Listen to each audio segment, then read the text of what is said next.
Sandra y Andrés, bienvenidos a Escuela Sabática Viva. ¿Qué tal? ¿Cómo os encontráis hoy?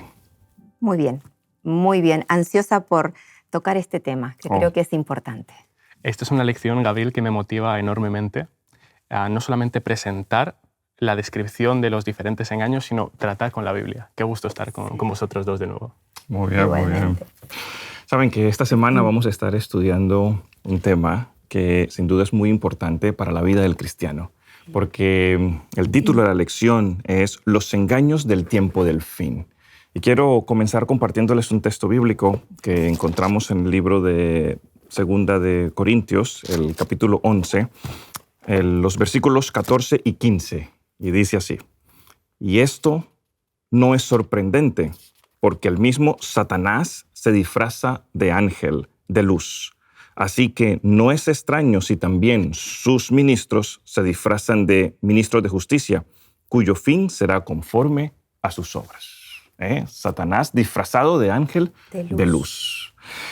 Yo creo que cada uno de nosotros hemos escuchado personas que hablan acerca de haber tenido experiencias cercanas a la muerte, o personas que hablan que han tenido contactos con sus antepasados, o personas que hablan acerca del espiritismo, o inclusive hace poco escuché a alguna persona que había jugado con la tabla Ouija. Y cuando escuchamos estas cosas, parece que fuera algo normal, común dentro de la sociedad. Y esto sin duda lo vemos más extendido cuando observamos las películas de Hollywood y muchos otros programas que salen en televisión que muestran estos contactos con lo sobrenatural como si fuera lo más normal del mundo. Vamos a analizar en esta semana la lección de Escuela Sabática para conocer cuáles son algunos de estos elementos engañosos que usa Satanás como si fuera algo normal, como si fuera algo cotidiano, y sin duda qué dicen las Sagradas Escrituras y cómo podemos estar listos ante estos engaños que Satanás está colocando. Uno de estos tiene que ver con el misticismo. Andrés, ¿qué es el misticismo? Pues Gabriel, tuve el placer de poder adentrarme en este tema en la universidad y es fascinante cómo se puede ver la perspectiva histórica y cómo se va desarrollando. ¿El misticismo qué es? Es realmente poder poner la perspectiva en lo subjetivo y personal. Exacto. Es realmente una experiencia sobrenatural, mística, como bien dice el término, y realmente esto no sería un problema si no negara la palabra de Dios. Vemos en la Biblia cómo personas han tenido visiones, han podido conocer a Dios, han recibido la visita de ángeles. Son experiencias sobrenaturales, pero que están acorde a la palabra de Dios. Es interesante verlo desde una perspectiva histórica porque el misticismo nace un poco en los años 60 y 70 a raíz de la crisis de Vietnam. Hay un punto de inflexión en Estados Unidos y poco a poco se va evolucionando del paradigma tradicional ortodoxo a un paradigma diferente, de nuevas espiritualidades. Se habla del sincretismo como esa amalgama espiritual, religiosa, que yo cojo un aspecto espiritual de aquí, otro aspecto espiritual de aquí, y nacen las nuevas espiritualidades nueva era o new era, como se comenta. Pero abramos la Biblia, veamos qué dice la Biblia acerca de esto. Es interesante lo que dice Pablo en Colosenses 2,8, dice: mirad que no haya nadie que os esté llevando cautivos por medio de filosofías y huecas sutilezas, según la tradición de los hombres, conforme a los principios elementales del mundo y no según Cristo. Cuán importante es estar anclados en la palabra ante todas esas experiencias subjetivas que las nuevas espiritualidades nos pueden ofrecer. Tenemos la tendencia de relativizar lo que es la verdad, ¿no? Sí. Entonces estamos hablando ahora acerca de que vivimos en un mundo posmoderno. Y entonces, obviamente, esto lo que nos quiere decir es que esa verdad absoluta ya no existe. Exacto, ahora, es mi verdad. Lo que existe es tu verdad. Sí. ¿De acuerdo a qué? De acuerdo a tu experiencia. Entonces, si tú tuviste una experiencia muy importante que marcó tu vida y la cuentas, pues te felicito, esa es tu verdad. Mi verdad es esta, tu verdad es la otra. Entonces, no hay una verdad absoluta como tal. Y esto, sin duda, es un argumento muy fuerte en contra de lo que nosotros creemos como tal, que es las Sagradas Escrituras, que es la verdad, que es la palabra de Dios. Yo tengo otra pregunta para hacerles. ¿Cómo podemos estar alerta para no reemplazar la autoridad de las Sagradas Escrituras, de la palabra escrita por Dios, por esas experiencias subjetivas individuales? Claro, en armonía a lo que dice Andrés, hay que tener buenas bases. Hay que ver dónde buscamos esa verdad. Si abrimos la Biblia en Mateo 7, 24 al 27, allí encontramos las dos imágenes, ¿no?, de la casa construida en la roca y de la casa construida en la arena. Es muy gráfico, ¿no? Es muy gráfico. Te viene a la mente directamente. Totalmente, es sumamente práctico y bueno, y como era Cristo, ¿no?, en su parte pedagógica. Si nosotros cimentamos la verdad en la roca, en la palabra de Dios, es ahí donde está la verdad que vamos a poder transmitir y no en nuestras emociones, en lo que yo pienso, en lo que yo creo. Tenemos que decir más, la Biblia dice, yo creo. Y eso lo noto mucho cuando analizamos la escuela sabática los sábados. A veces con esas ganas de compartir lo que nosotros sentimos o lo que nosotros pasamos o nuestras experiencias, dejamos un poquito de lado lo que la Biblia dice y nos centramos más en el yo creo, yo creo, yo creo. Y ahí está ese riesgo, ¿no? Entonces, sí, muy bien, podemos creer cosas, pero si están basadas en la Biblia, perfecto. Hay que tener siempre a Dios y no a nuestras ideas en primer lugar. Sabes, Sandra, las Sagradas Escrituras, justo en este texto que mencionaste, en Mateo 7:14, dice, a cualquiera pues que me oye estas palabras, o sea, conoce las palabras, las oye y las pone en práctica. Lo compararé a un hombre prudente. Y cuando habla del hombre insensato, dice a toda esta persona que escucha las palabras, ¿verdad? Conoce la verdad, pero no la coloca en práctica. No, exacto, entonces conocer, y aquí está la relación a la que iba, conocer la verdad y obedecer lo que dice la palabra, eso es la fórmula más firme, más práctica para no caer en esto del misticismo. ¿Qué os parece si pasamos a otro engaño de del tiempo del fin? Adelante. Tiene que ver con experiencias cercanas a la muerte, ¿no? De esas personas que han sido consideradas clínicamente muertas y después de algunos días o algunas horas regresan otra vez a la vida y cuentan un poco lo que encontraron en ese momento, en ese túnel en el cual se encontraban, y es interesante la cantidad de cosas que se mencionan.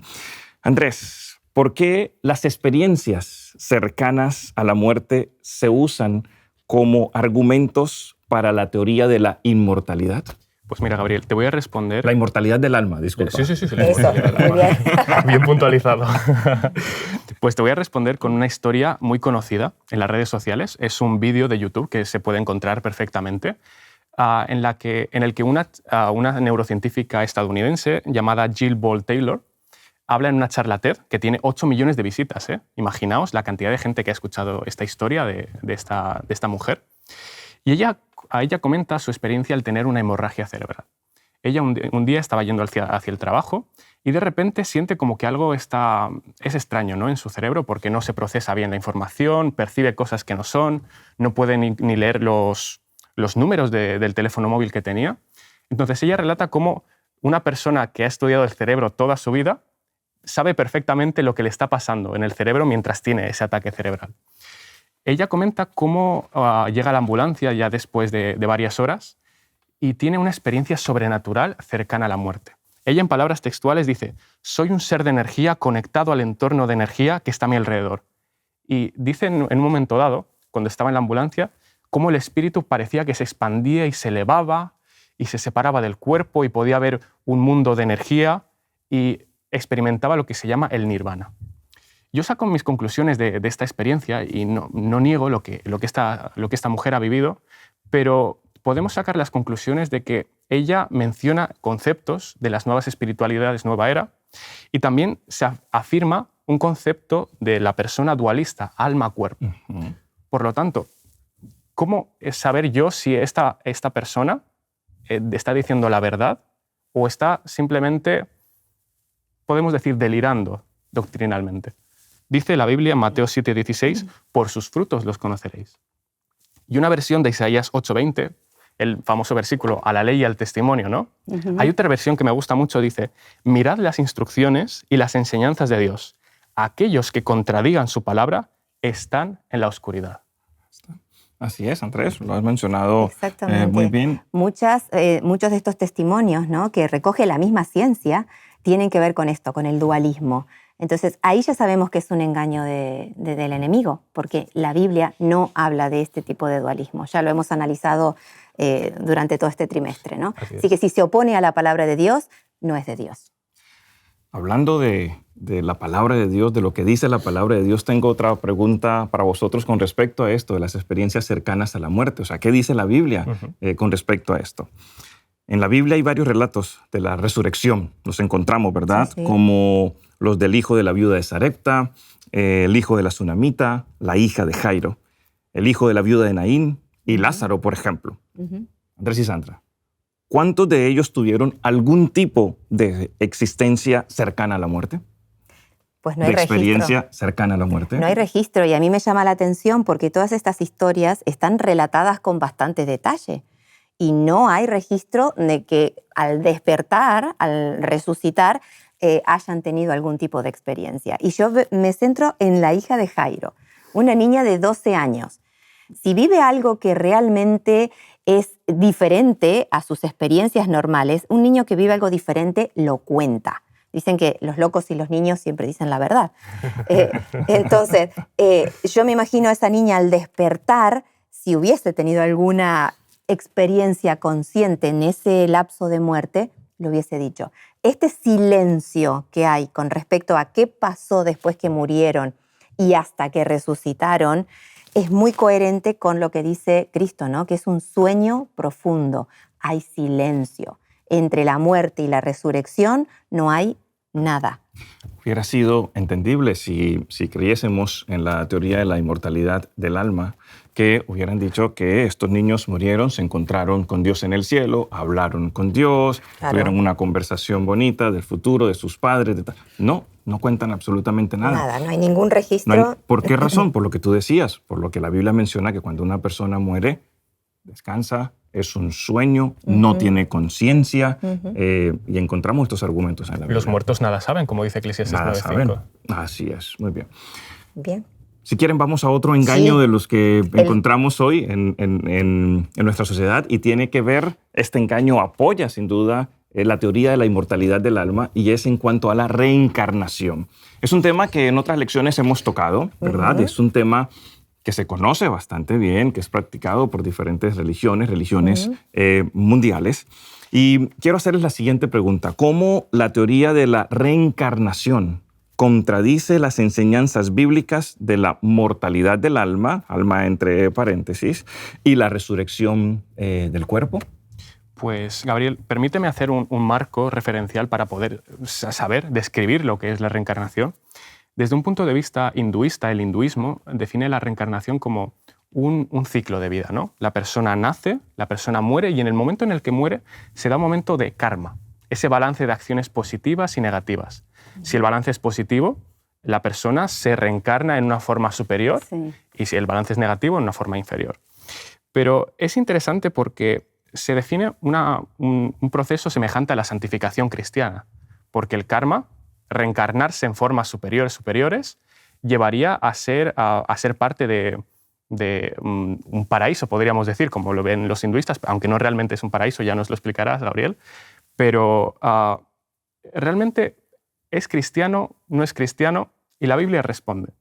Si nosotros afirmamos que el karma es el balance de las buenas y malas acciones, estaríamos hablando de una salvación por obras, cosa que la Biblia niega. Y leo dónde lo niega exactamente, en una de las partes. Efesios 2, 8 al 10 dice: por gracia habéis sido salvados, no a base de obras para que nadie se gloríe, porque somos hechura suya, creados en Cristo Jesús para buenas obras, las cuales Dios preparó de antemano para que anduviésemos en ellas. El gran engaño de la reencarnación es que se basa en la salvación por obras. Así es, también encontramos esta parte de la reencarnación, como tú muy bien lo has mencionado, en el budismo, ¿no? El budismo sale del hinduismo como tal. Y Buda, las enseñanzas que Buda presenta, tienen que ver con esa posibilidad de que tú puedes llegar a ser una mejor persona, de acuerdo, como tú le decías muy bien, a tus propios méritos, a tus propios esfuerzos, a lo que tú hagas. Y el momento de hacerlo, la oportunidad de hacerlo es en esta vida. El momento. Saben, yo tuve la oportunidad de ir con un grupo de pastores. Todos estábamos haciendo estudios con la intención de poder conocer diferentes culturas y cómo predicar el evangelio cruzando las barreras culturales. Así que fuimos a Tailandia y estudiando allí tuvimos la oportunidad de ir a diferentes templos budistas. También tuvimos la oportunidad de entrar en una comunidad budista y poder sentarnos con los líderes religiosos budistas y libremente poder hacer preguntas. Esto no es fácil de conseguir porque el líder budista se considera de alguna forma superior, mejor que el resto de las personas, pero como nosotros éramos líderes religiosos también, pastores, ellos nos consideraron, fuimos aceptados, nos consideraron como pares. Claro. Así que estuvimos hablando con ellos, entendiendo qué era el budismo y especialmente llegó el momento de hablar de la reencarnación, ¿no? Y a dónde era que ellos querían llegar con la reencarnación. Y encontramos que, primero que todo, ellos creen que no existe Dios. Dios como tal no existe, está fuera de la fórmula. Y lo que ellos quieren hacer es poder llegar al nirvana. ¿Qué es el nirvana?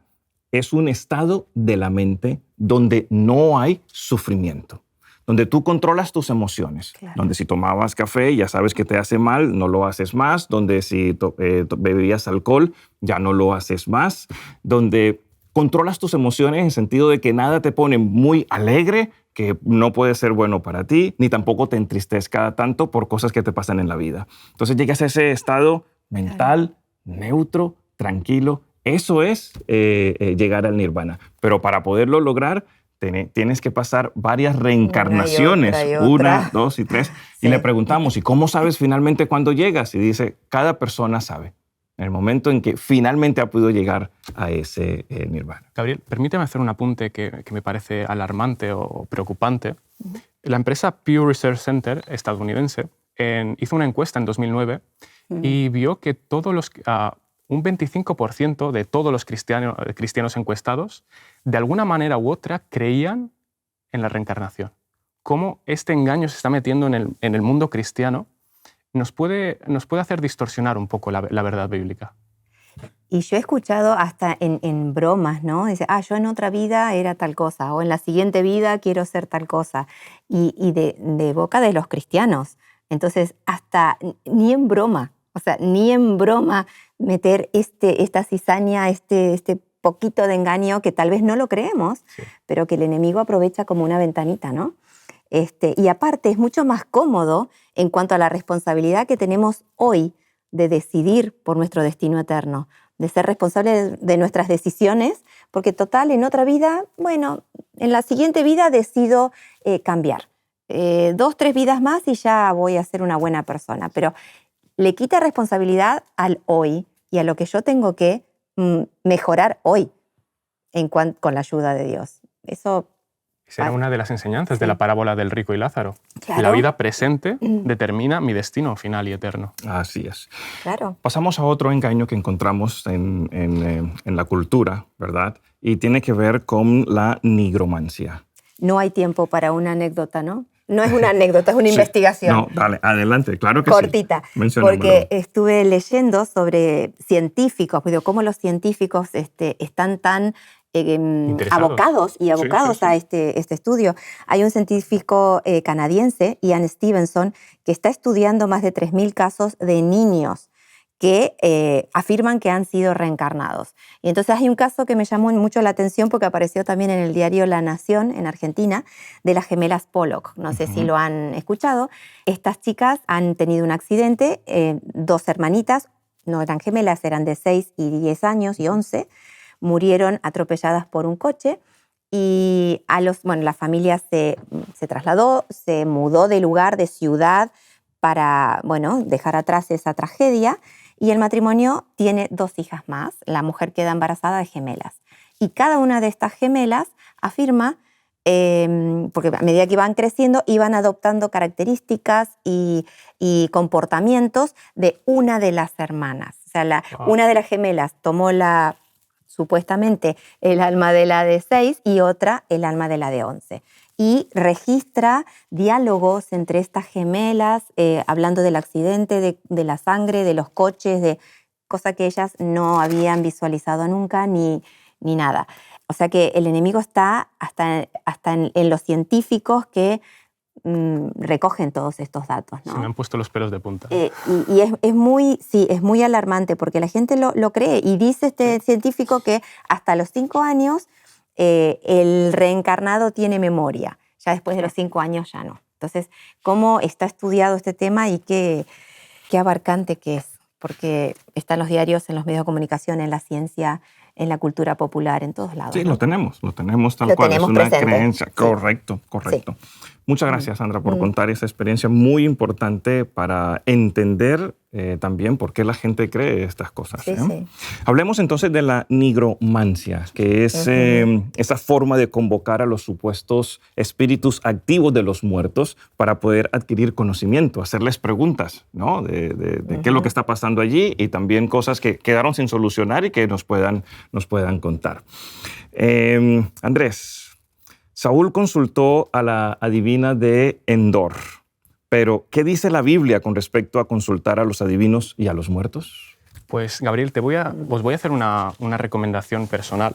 Es un libro de Roger Murnau, un ensayista adventista del siglo XX, y tuve la oportunidad de leer su historia. Esta biografía revela su historia de cómo él pasó de un culto satanista a ser parte de la Iglesia Adventista. Y es interesante cómo se vive y se comenta en primera persona su experiencia con la nigromancia. Yo quiero aclarar aquí que la necromancia es consultar a los muertos, comunicar con los muertos, no por cualquier otra cosa, sino para averiguar el futuro. Sí. Y eso tiene que ver un poco con la ansiedad. Julián Melgosa y Michelson Borges, en su libro El poder de la esperanza, definen la ansiedad como un exceso de futuro. Yo estoy obsesionado con el futuro porque aquello que desconocemos, que nos es misterioso, tiende a darnos miedo. Entonces, yo en mi miedo, yo intento averiguar ese futuro que desconozco. Claro. ¿Cómo? Pues yendo a un medium, a una persona que sabe comunicarse con los muertos y yo pues voy recogiendo información. El episodio de la hechicera de Endor es un evento estresante porque Samuel ha muerto y todo el pueblo de Israel está penado por su muerte. Pero vemos 2 ejemplos claros. La pena y el estrés se viven desde 2 puntos muy diferentes de vista.